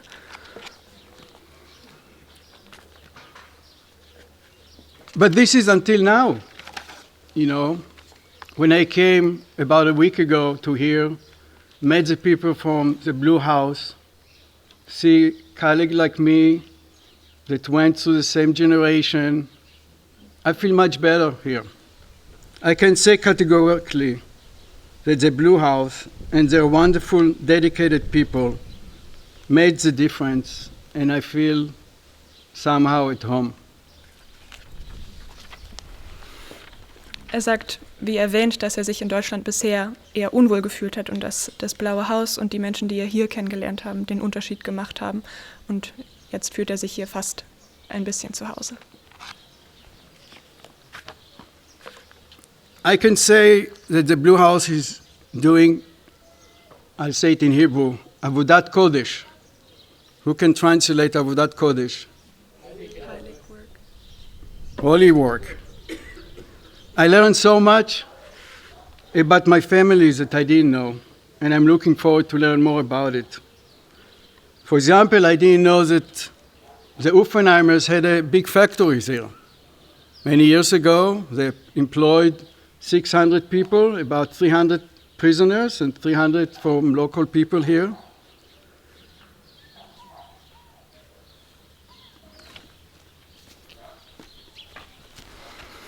Das Blaue Haus leistet laut Nathan, er hat es erst auf Hebräisch gesagt, eine heilige Arbeit.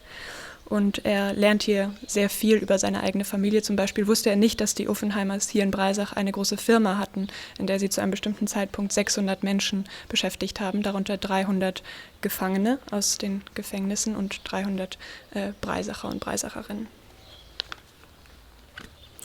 In the second evening, I was sitting in a dinner, and Johanna, behind me, started telling me about the research she has done about Jewish people in the Netherlands.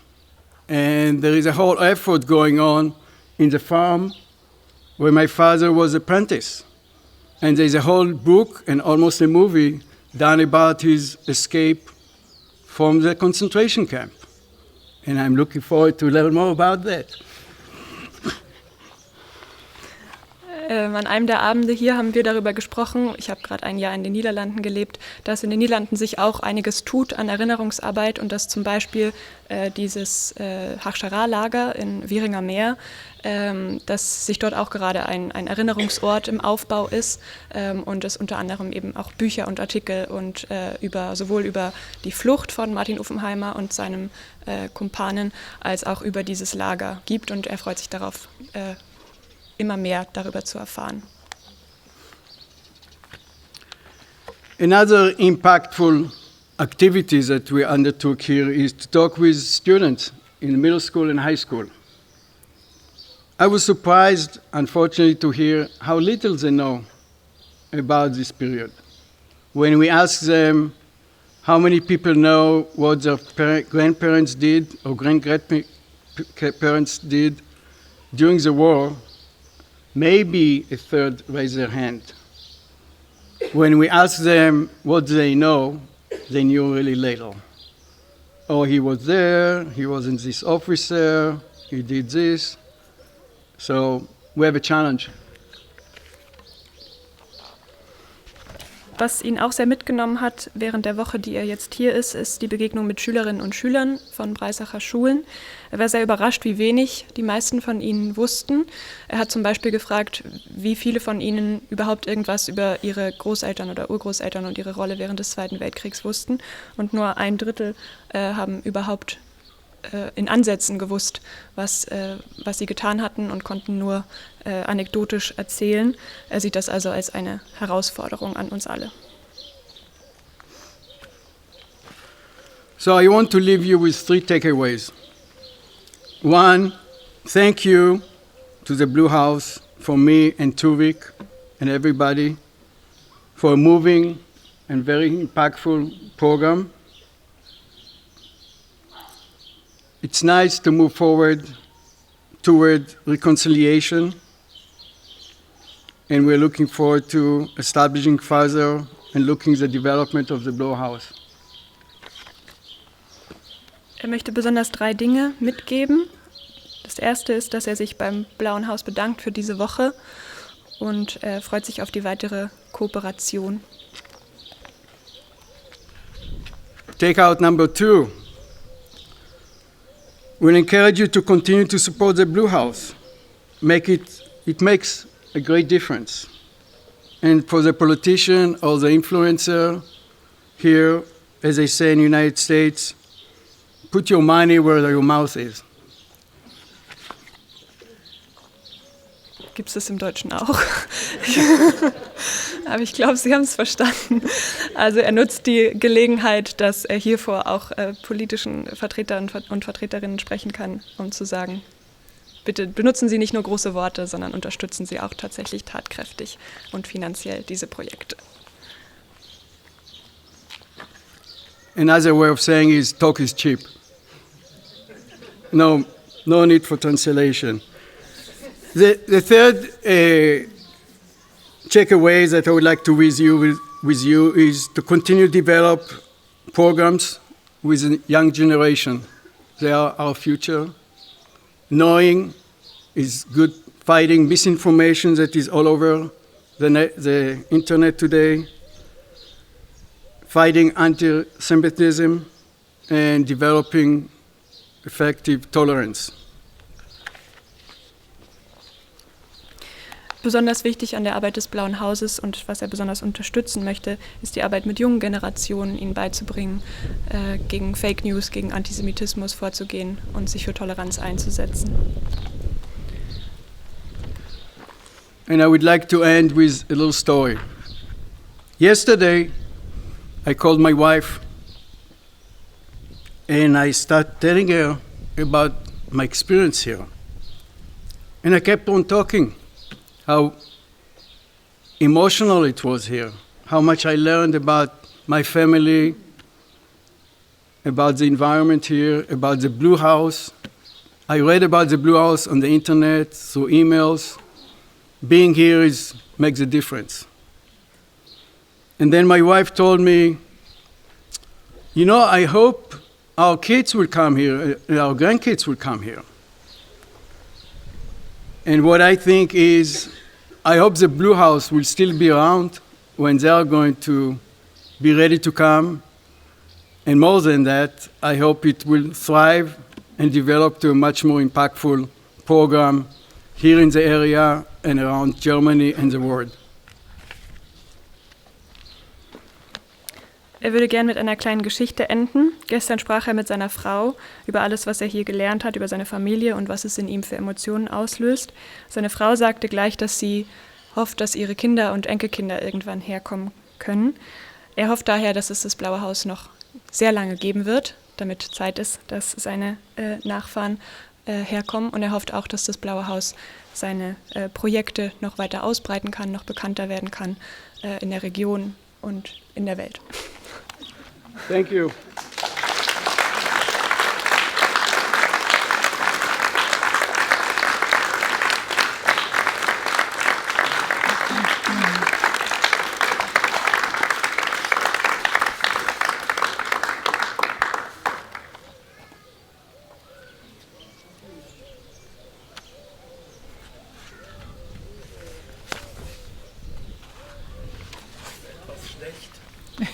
Du kannst dich auch hin. I want to welcome Uwe Fahrer, City Archivist. For how many years was it? 32 years until January 2023. And we owe him very much. I remember that our American friends call him UV. Uwe Fahrer, an der Stelle, wo ich sage, dass du da bist. Vielen, vielen Dank, dass du da bist. Und danke von uns allen für die lange Zusammenarbeit, die wir übertragen auf dein Nachkommen. Ich weiß nicht, wo hier ist.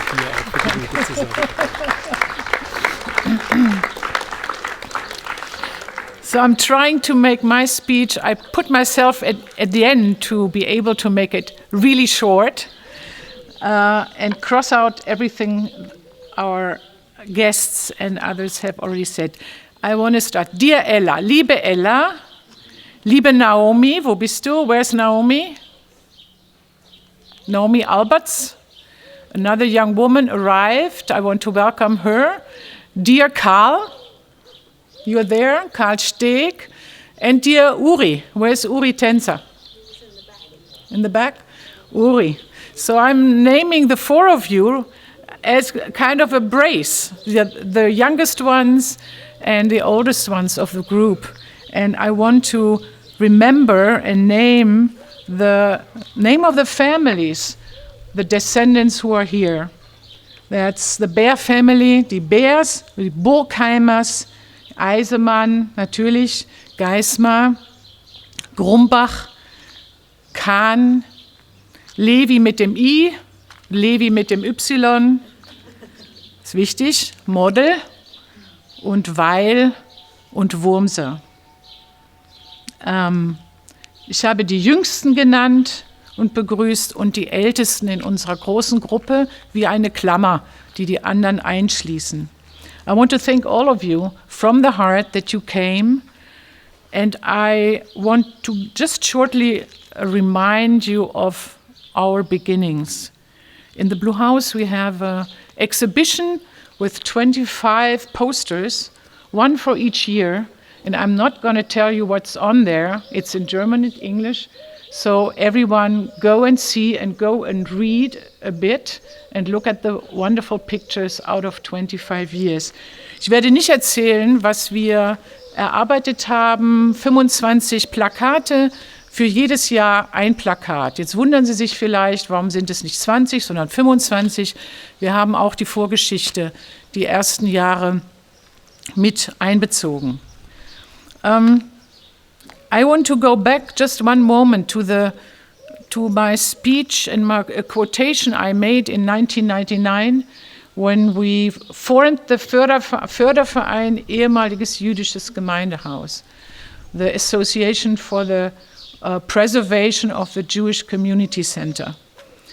Und ich habe zitiert Zygmunt Bauman, einen polnisch-jüdischen Soziologen, der Folgendes gesagt hat. Er hat gesagt, der Holocaust ist kein Bild an der Wand, sondern ein Fenster, durch das Dinge sichtbar werden, die normalerweise unentdeckt bleiben.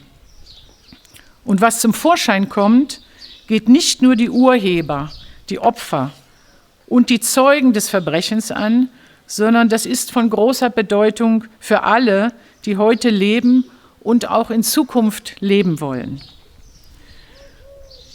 I quoted in the speech for the formation of our association in November 10th, 1999, I quoted Zygmunt Bauman, a Polish-Jewish sociologist. He was actually, he had to suffer because his wife was retreating to write up her memories of a girl, being a girl in the Warschau Ghetto. Seine Frau hatte sich zurückgezogen und schrieb über 2 Jahre ihre Erinnerungen an das Ghetto, an ihr Leben im Ghetto in Warschau auf. Und he said, the Holocaust, from that he learned, the Holocaust was not a picture on the wall, but a window through which things become visible, which normally remain undiscovered. What you can see does not only concern the perpetrators, the victims, and the witnesses of the crime. It is of great importance to everyone who is living today and who wants to live in the future. Wir haben in den letzten Tagen, am Dienstag, am Mittwoch, am Donnerstag, am Freitag und gestern am Samstag viel über das Schweigen in den Familien gehört. Und das Schweigen in den Familien nach dem Krieg, das betrifft jüdische Familien, das betrifft aber genauso die nicht-jüdischen Deutschen, die aus ganz anderen Gründen schweigen. Und wenn ich nur einen Moment was über mich sagen darf, auch meine Familie, bin auch mit dem Schweigen aufgewachsen. We've heard a lot about the silence in the families during the last days when we spoke, and the silence in the Jewish families is in a certain way similar to silence in the German non-Jewish families, but the reason for it is a very different one. So Zygmunt Baumann's remarks guided us through all these years. We founded the association with the aim to purchase the house, to renovate it, and to use it according to its historic importance. Wir haben unsere Satzung, 10 Seiten, fasse ich in drei Satz zusammen. Der Förderverein möchte das noch nicht Blaue Haus kaufen, erwerben und renovieren und entsprechend der historischen Bedeutung nutzen. So, Lauren, you mentioned that your grandfather was here with you and your cousins, and he said, he didn't say, I have a dream, but he said, I'm dreaming of a small museum to remember my family and the Jewish community. And we took the breath. Es hat uns den Atem verschlagen, als das gesagt hat, because we did not know then how to do it. Could this dream come true? By the work of our hands? For a long time, we did not know if we could succeed, but we knew every day was a precious day. Year by year, you can now follow up, and here we are.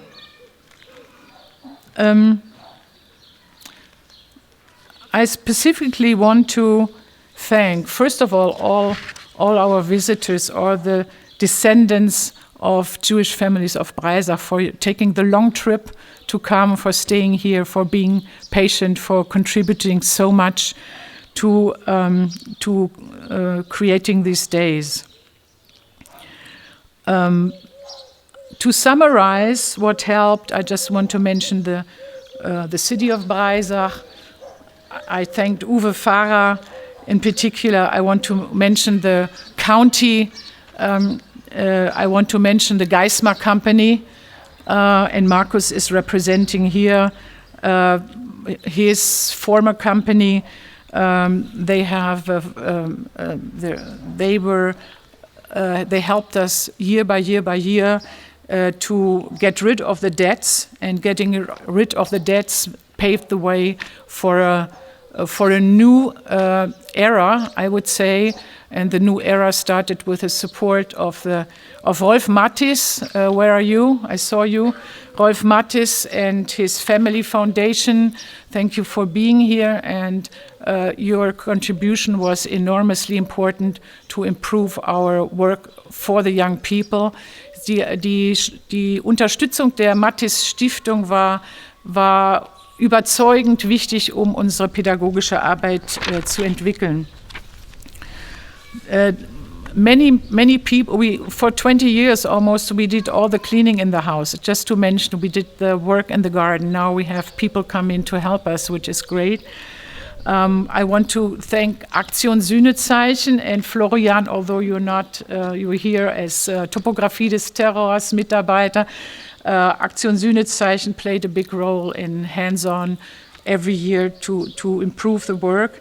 I want to mention Jonathan Hollander, and who's come in from New York City, Battery Dance Company. he and Aviva Geismar created an amazing program in the year 2006, Dances for the Blue Haus, involving 100 students. Jonathan, das werden viele erinnern, hat vor 2006 100 Schüler aus Freiburg, Schüler und Schülerinnen natürlich, in Tanzworkshops integriert. So since then and now, he took the program to 60 other countries. He went around the globe with a program that's not called Dances for the Blue Haus, but the spirit of Dances for the Blue Haus is in it. And right now he's here so that we can consult about a continuation next year or year after next. So er hat das Programm um den ganzen Globus getragen, in 60 Länder von 2006 bis heute, und wir beraten gerade, ob wir eine neue Auflage haben können, nächstes oder übernächstes Jahr. Olivia erinnert mich richtig, aber sie braucht es eigentlich nicht, dass die Zeit... Ja, wir sind gleich fertig. Ich möchte an der Stelle aber eben erstens dem Vorstand danken, Vorstandsmitgliedern. Sandra, wo bist du? Sandra, steh mal auf. Sandra, Bernd Hertenstein ist auch hier, hoffe ich. Weiß es nicht genau. Wir haben Besuch aus Stuttgart. Kommen Sie auch gerade vor, bitte. Ich sehe Sie gerade. Frau Dr. Hammerstein ist aus Stuttgart gekommen. Kommen Sie bitte nach vorne. She is representing the state, helping us, sponsoring for 20 years. Much, not all, but much of our work. Vielen Dank, dass Sie da sind. Die Landeszentrale für politische Bildung Stuttgart hat an der Stelle des Landes unendlich viel getan in den letzten 20 Jahren. Vielen, vielen Dank für die Unterstützung. Ich mache... Rosita, bitte? Nee, ich will gar nicht weiterreden. Ich möchte aufhören. Vorstand, ich möchte noch Gerd Müller erwähnen, der 20 Jahre lang mein Stellvertreter war und jetzt glücklich ist, dass er es nicht mehr ist, weil Sandra Butsch an die Stelle tritt und der die Bibliothek aufgebaut hat. He built up the library in 20 years almost, and he was the vice president for 20 years, but now he's very happy to not be in any Verantwortung anymore. There are many, many helpers for this week, and I want to thank them all right now for the wonderful work to make it all happen. Olivia is reminding me that a choir is waiting. A choir is waiting at the place where we will have our lunch. Aber Olivia, können wir das noch? Ich habe den Rabbiner. Now I have to talk to Scott. Where are you? Scott. In the group is a young rabbi from New York who has Grumbach roots in Breisacher. Actually, the Grumbach house was right across the street. Can you do a short prayer? Because yeah. Und ich möchte für alle, die nicht dabei waren, erwähnen, dass es hier am Freitag zum ersten Mal seit 10. November 1938 einen Gottesdienst gegeben hat auf diesem Platz mit einem Rabbiner, Ich möchte nur erwähnen, dass Scott hatte die Idee, hat gebeten, dass wir diese Bilder vergrößern.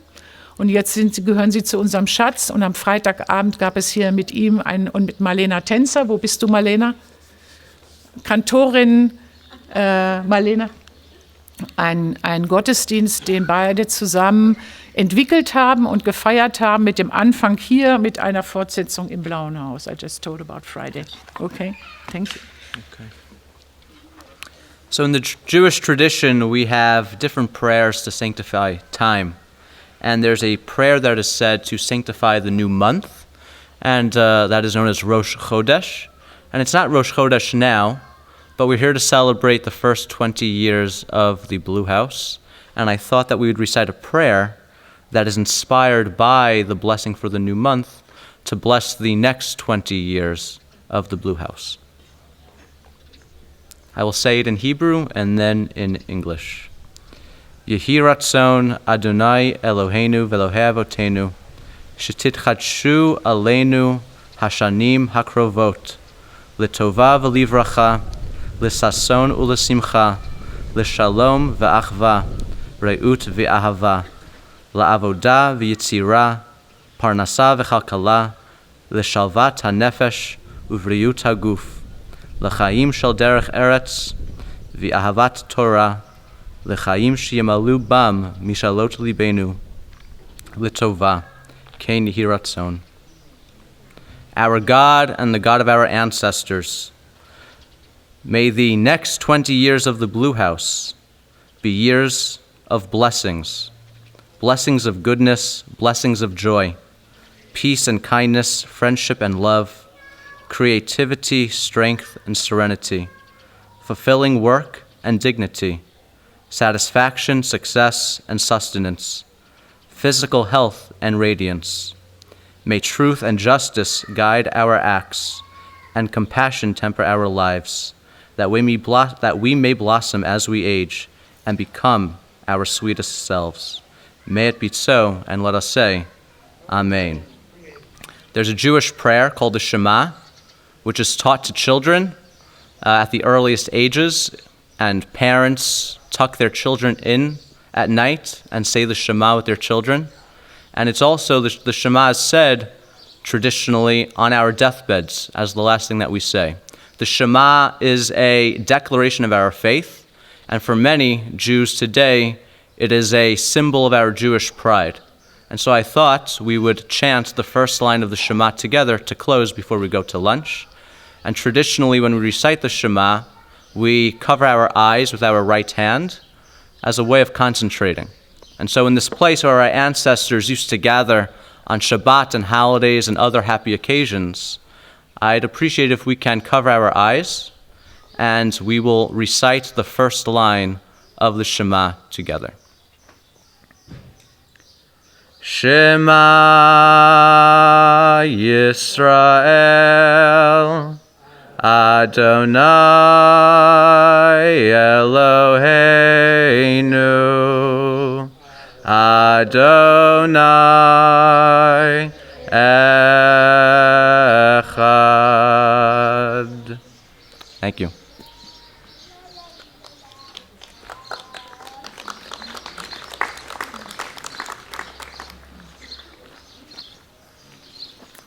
Thank you so much, Scott. Thank you all.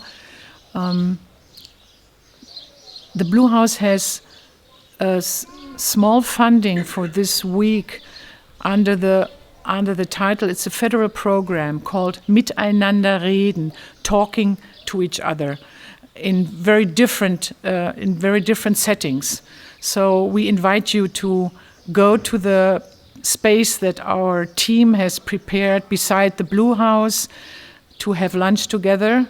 It's also an experiment. We don't know what's on the table, but we'll see very soon. And later to continue Miteinander reden, talking with each other in the garden of the Blue House. And Florian is there to help us in German, English to get together to speak. Vielen Dank again. Thank you again, Frau Schäfer. It was really a great pleasure and honor that you're here, Françoise. Herr Müller, vielen Dank. Wen muss ich noch nennen? Nathan and Lauren, of course. Thank you all so much. And you're all invited.